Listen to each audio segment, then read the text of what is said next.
her husband says that on her gratitude list that morning, she wrote she was grateful for safe planes.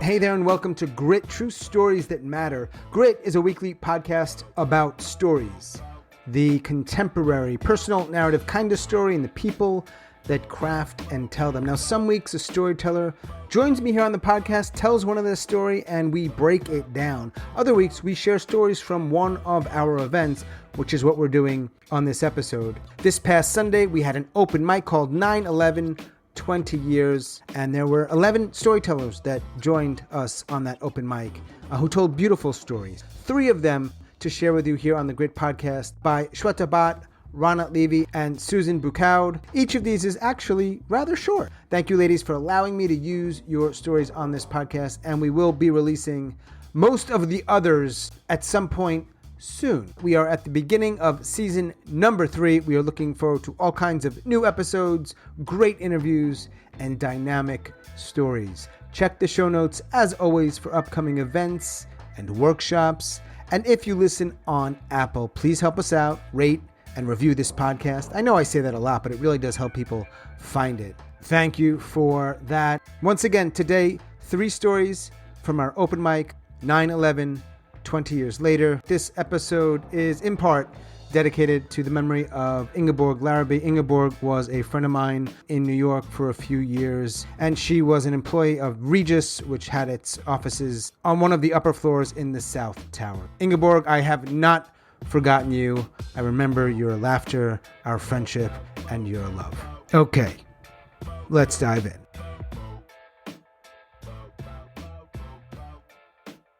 I'm standing on the second to last stair, and I'm looking at my dad. He's in the doorway, about to go to the airport. He has to take a flight. He's going to Baltimore for work, and my mom, she's asked him not to go. I've asked him not to go, but he has to go because it's for work. I'm not afraid of planes. I'm not afraid of flying. My grandparents, they live in London. So since I was 4, I've been taking flights to go and visit them. My uncle, who I love so much, is obsessed with planes. I mean, like, his whole house has photos of cockpits and fighter jets, and I've watched Top Gun with him, even though I wasn't supposed to watch Top Gun with him. And I want to be an astronaut, and being in a plane, that's the closest to space I ever feel. It's not planes I'm scared of. But 2 weeks ago, 2 planes flew into the World Trade Centers. I was sitting in my 5th grade class, and Mr. Shaloni, he was walking in and out, flustered and confused, and he told us that something had happened, and our parents would tell us what. I came home that day, and that's exactly what they did. They told me that something bad had happened. And I started to watch the news and read the newspapers. I learned what terrorism meant. I started to know what happened. I started to see the faces of the people who did it.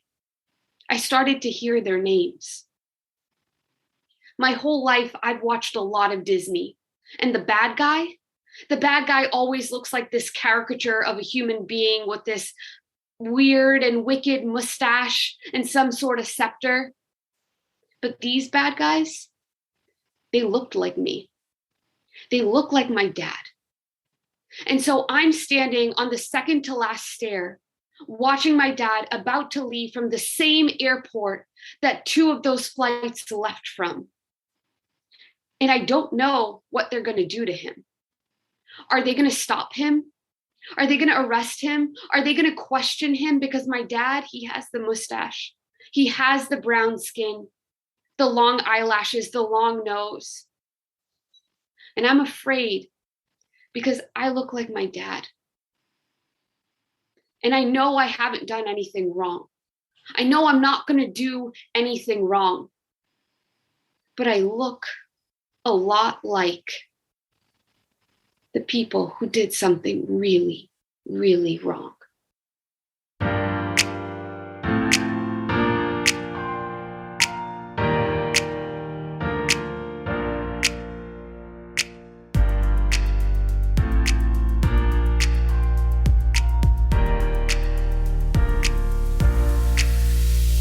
3 years ago, September 11th, I see on Facebook that a former high school classmate has placed a video tribute to Paige Farley, who was another high school classmate of ours.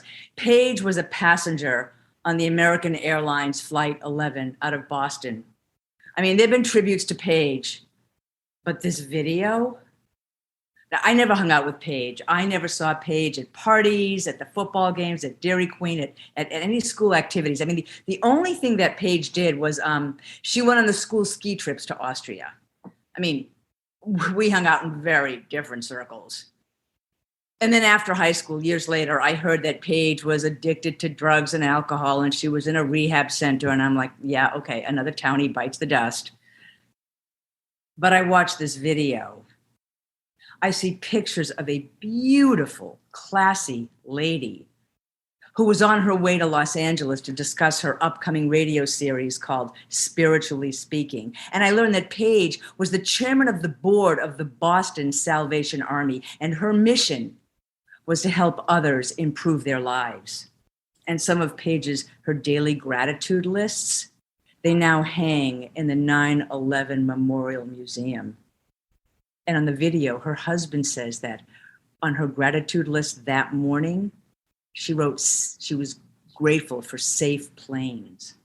So I watched this video, and the 1970s band Bread is singing, "I would give anything I own just to have you back again." I wish I would have said hi to Paige when we passed each other in the hallway.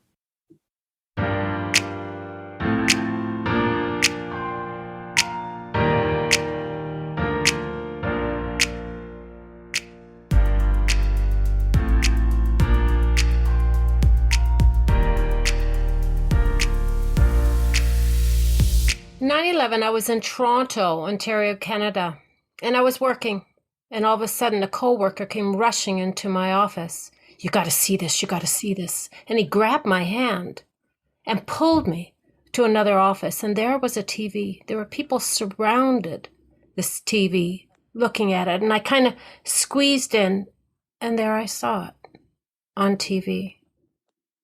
All that was happening. And I felt as though my breath was frozen outside of myself. I just couldn't take in any air. I was just stunned, as we all were. I left work and I took the subway home, which is what I usually did. And then all of a sudden, I just found myself weeping. In truth, it was wailing. And it was a few days after that. I can't even remember why I was on the subway, but I was. And I felt as though I had recovered a little bit from the shock of what was going on. And then I saw this woman coming in the subway door, and she had a hijab, and she sat down. I didn't really think about anything like that, because in Toronto, that's quite common. But all of a sudden, I sensed this kind of darkness coming in at the side of me. And I knew exactly what that was. I always know when I'm in danger because I sense this kind of darkness that comes in. And I looked, and there were 3 men that had gotten out of their seats, and they were going towards the woman who was wearing the hijab. And they started to say really disgusting things to her. Without even thinking, I just dashed to the woman's side. And the next thing I knew, on the other side of the woman, was somebody else who had dashed to her side. And we stood there. We just stood there glaring at these men. They didn't do anything. They ended up leaving. And eventually, the woman with the hijab, she got up and she left, and that was it. It was a few days later, or maybe a few weeks later, then all of a sudden the leaders of the country started talking about all of the things that were happening to this group of people that were being targeted, and that it was to stop. It was to stop. And then finally, after that was done, my body kind of sighed. And I felt, and somehow I knew, that sanity was going to return.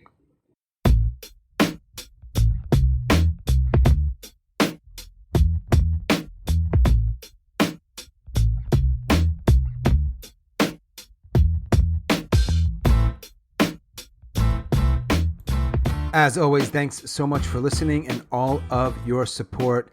And special thanks to our 3 storytellers, Shweta Bhatt, who lives up in Massachusetts, Ronna Levy from Brooklyn, New York, and Susan Boucaud in Toronto. Thank you, ladies. I appreciate these stories that you shared with us at the open mic and allowing me to use them here on the Grit podcast. As always, check the show notes for upcoming events and or workshops. And if you listen on Apple, help us out, rate, review, and or subscribe.